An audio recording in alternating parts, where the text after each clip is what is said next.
یہ اس قابل نہیں ہے. میں تھائی لینڈ میں نے ایک پورا مندر, ان کے ہول سیل مارکیٹ دیکھی بتوں کی, بھگوانوں کی. حیران ہو گیا کہ یار اس مارکیٹ کو دیکھ کے بھی کسی کو یقین نہیں آتا کہ یہ ان سے تم مانگتے ہو. وہ بڑے ایک بت ہے, ایک چھوٹا ہول سیل مارکیٹ تھی, وہاں مناسب ریٹ پہ آپ خرید کے 50 روپے مہنگا کر کے بیچ دیں.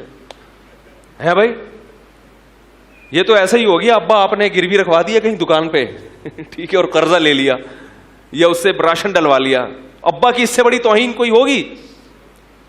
ارے بھائی, دکان والا آپ کو سودا نہیں دے رہا تھا تو آپ نے اپنے ابا لا کے گروی رکھوا دیے. ابا کو جب گروی رکھوانا ابا کی توہین ہے تو ابا کو بیچنا کتنی بڑی توہین ہوگی. تو تمہارا جو بھائی خدا کی ویلیو تو ابا سے زیادہ ہوتی ہے نا.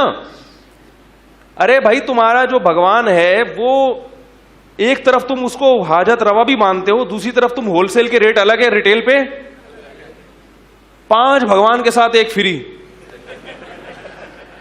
ہے بھائی.